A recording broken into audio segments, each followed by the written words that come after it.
Games are often afraid of real religion for very obvious reasons too. You don't want to go and offend people by using religions that are still widely practiced. Usually you will find games that either use long dead religions or the more esoteric parts of contemporary ones.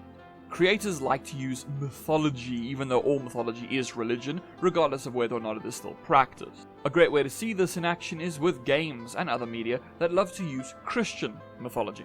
You will find Christian mythology all over games. How many games out there steal from a couple of Old Testament spaces Revelation and or extra canonical texts? Think about the games that have you fighting demons or the devil or finding your way to hell or encountering the Four Horsemen.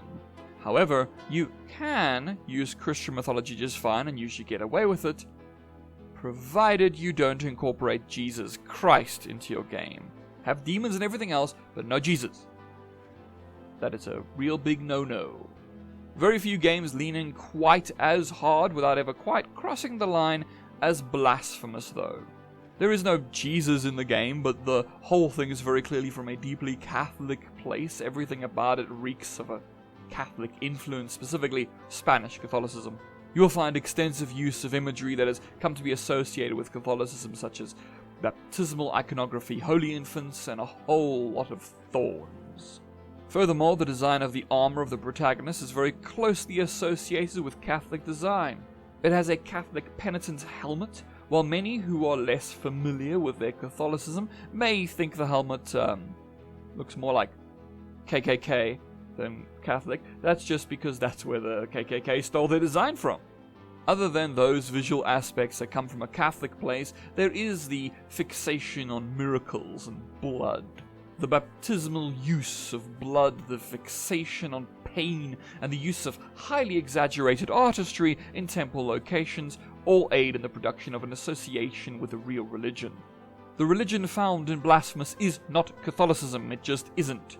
It's a made-up religion, but through the direct association with a real religion, there is no need for the game's world building to spend too much time on the development of that religion. We already understand many of the justifications behind the religious implications present in this game. The use of sin as a central component and its association with things like pain and guilt, all of which have a very Catholic influence, solidify Blasphemous as something that can serve as a phenomenal blueprint for the use of real-world religions for fictional ones. All of this is deeply overt, and I mean, you even use a rosary as part of your character's upgrade tree. This is not subtle in the slightest. Essentially, the use of a connection to Catholicism and mimicking the imagery that can be found in that real religion allows for a very efficient form of world building. There is no need to spend time justifying anything that the religion does because, as you play the game and the silent protagonist does something like pouring blood over himself, you don't actually wonder to yourself why he did that. You instead think about the fact that him doing that makes sense, seeing as he's clearly some kind of a religious zealot. We just immediately get it. This efficiency in the presentation of world building also works very well with the kind of gaming genre that Blasphemous forms part of. This game is a Souls-like game, and these games are characterized by high levels of difficulty, a Metroidvania-esque map, and a strong focus on boss fights. However, scratch beneath the gameplay surface of the Souls-like genre and you will find that a narrative convention that has become standard in these kinds of games is a focus on lore over overt storytelling. The use of a real-world religion like Catholicism in a game like Blasphemous allows that real-world religion to do a lot of the heavy lifting for the game's lore. The game only needs to gesture in the direction of a real-world religion that it imitates for us to immediately understand. There does not need to be any additional elaboration for this world to make complete sense. And here's the thing, when most pieces of art use the imagery and ideas of a religion, it can often be as a commentary on that religion. But that is not really the case with Blasphemous.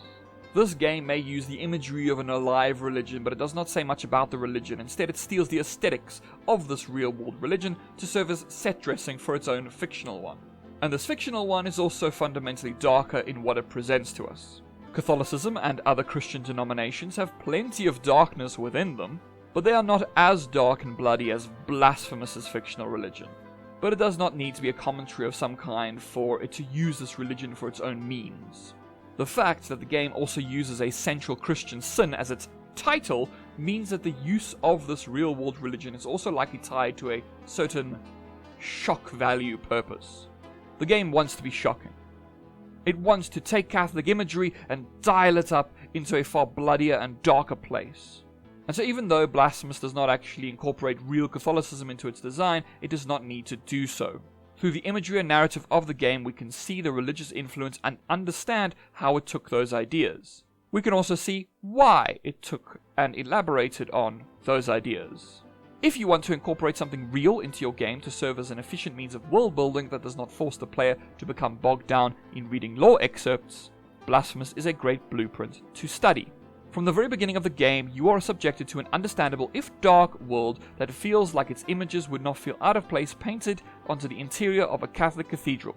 Sure, you could make up everything about your fictional world's cultures, but you could also just take from the real world to create that instant connection with an audience who may otherwise be forced to use a lot more effort to truly understand your world.